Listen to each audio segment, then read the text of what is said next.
What is up, everybody? Welcome back to the channel, Foxbody Garage. All you YouTubers who are following the build of the C10LS swap. We're getting close, fellas. We're getting close. We got a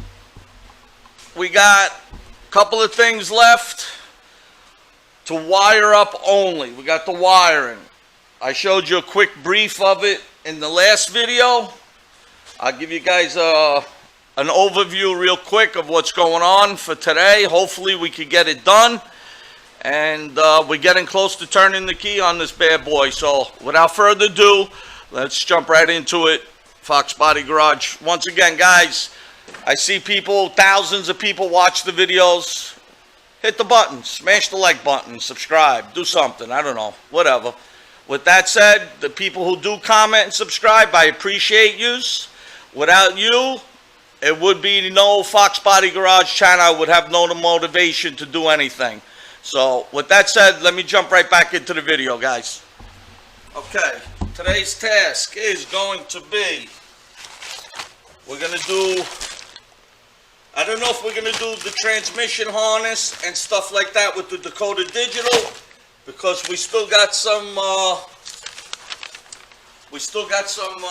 wiring for the fuse box. Once again, my gorgeous daughter's always by my side in the garage.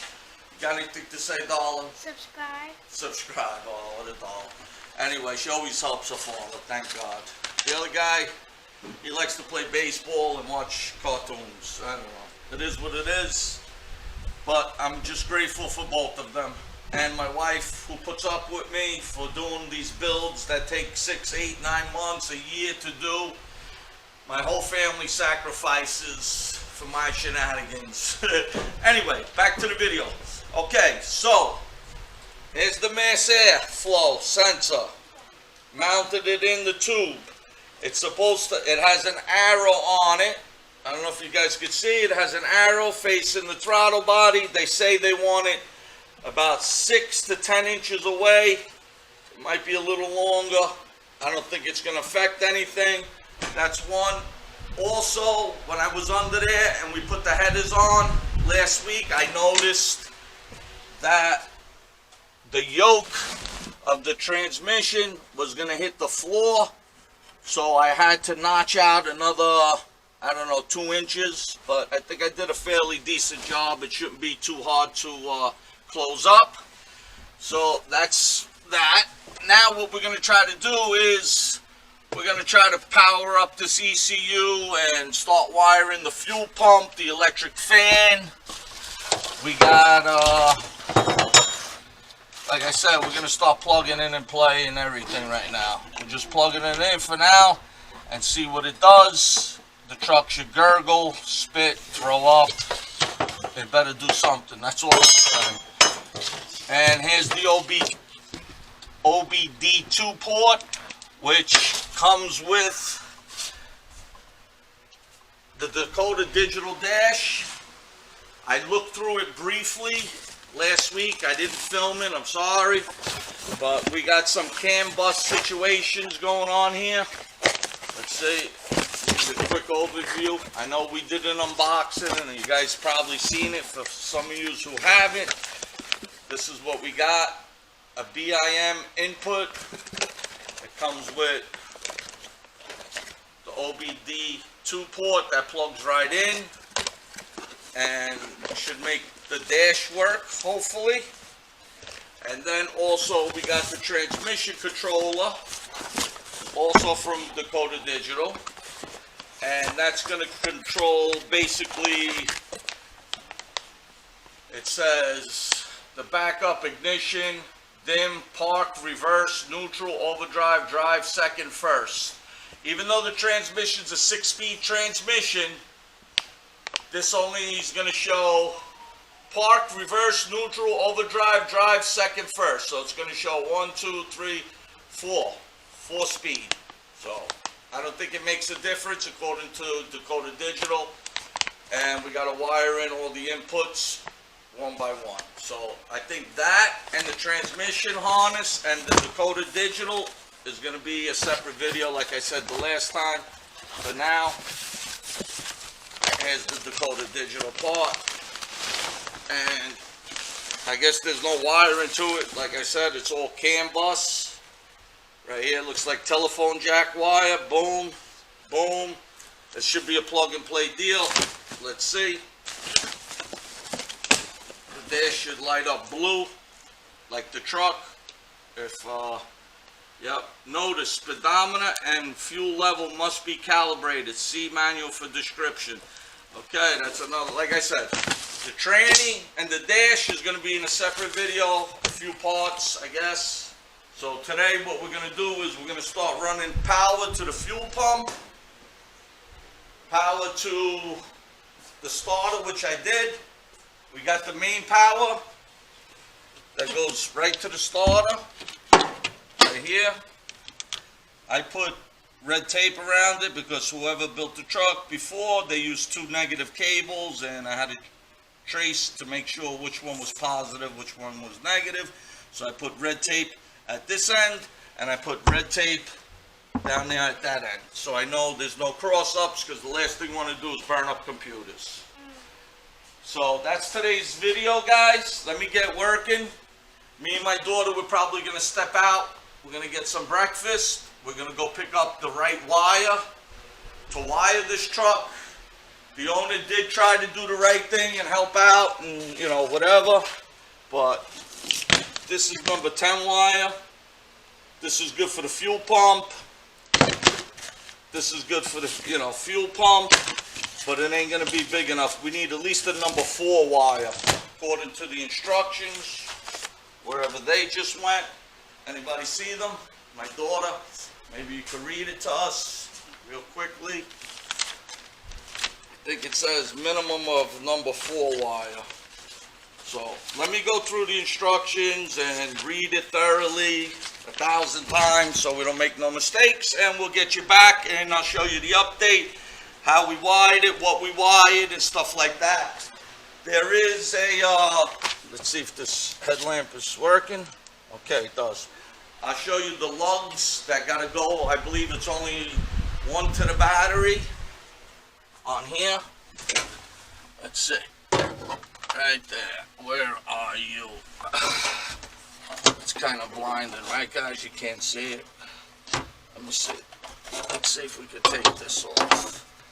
I mounted this so the fuse box does come off. Nice, nice, beautiful. It's labeled.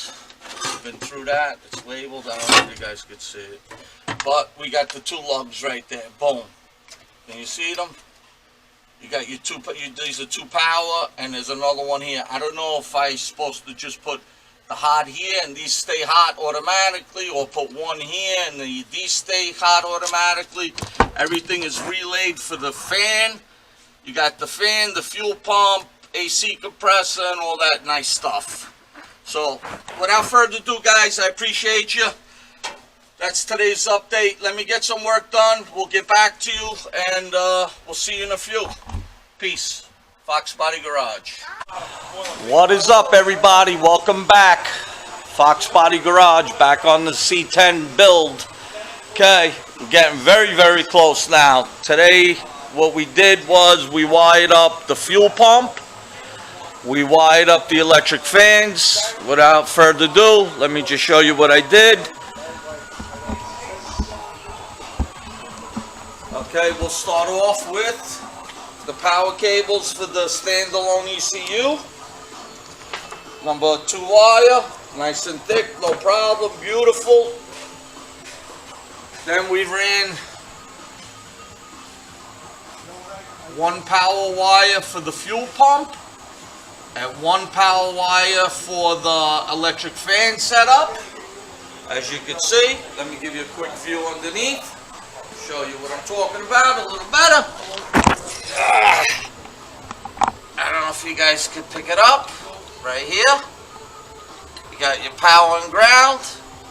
A chassis ground, the ground side, and the power wire for the fan goes back up. Goes back up, like I showed you, into the harness, and goes into the truck.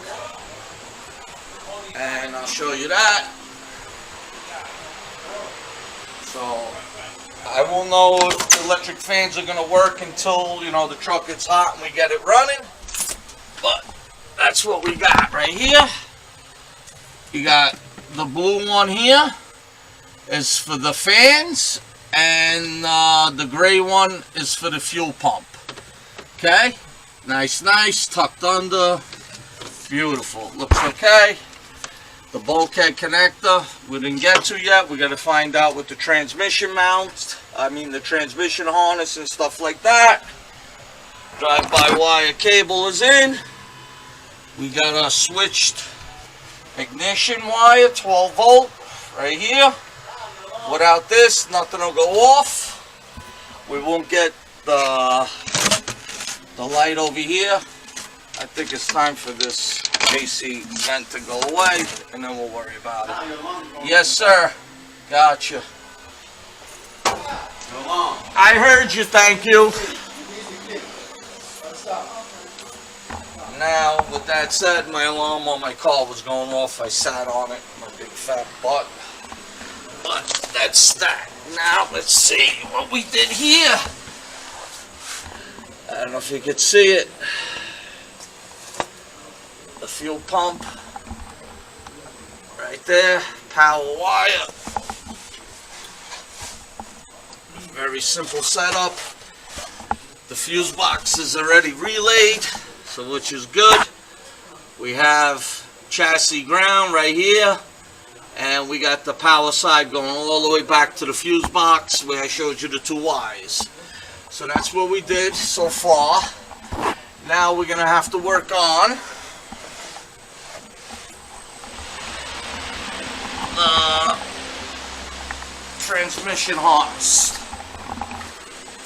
Got some of the fellas over, hanging out.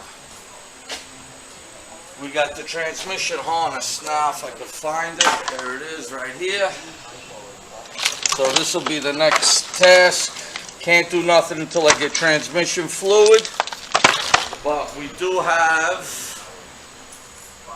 let's connect the battery. Connect the battery. I don't know if you guys will be able to hear it or see it, but we do have, we got the pump, we got the light on, and the truck does crank. So we're getting very close. Don't want to even try to start it yet due to the fact I got no transmission fluid in it, and I need to figure out the wiring harness for the transmission. And then once that's all connected, we could start it, and then we'll go for tackling the digital dash. So that's the update on the C10 build, guys. Thanks for watching. Thanks for commenting. Thanks for subscribing, even though I don't get too much comments. I get a lot of views. Nobody smashes the subscribe button. Guys, help me out here, man. Hit the subscribe button. I don't know what it does for me, because it sure ain't making me any money, but hit it anyway. Alright guys, have a great day, a better tomorrow. Until the next time, Foxbody Garage is getting progress. Like I said, recap it again, we got crank, we got power to the ECU, we got fuel pump. All I gotta do now is put fuel in the truck and transmission fluid. Figure out this harness for the transmission controller, and we should be rocking and rolling. Getting very close, getting excited. Until the next time, everybody, have a great day, better tomorrow. Don't forget to hit the subscribe, like, share button, all that good stuff. Alright, till the next time. LS Swap build continues. Peace.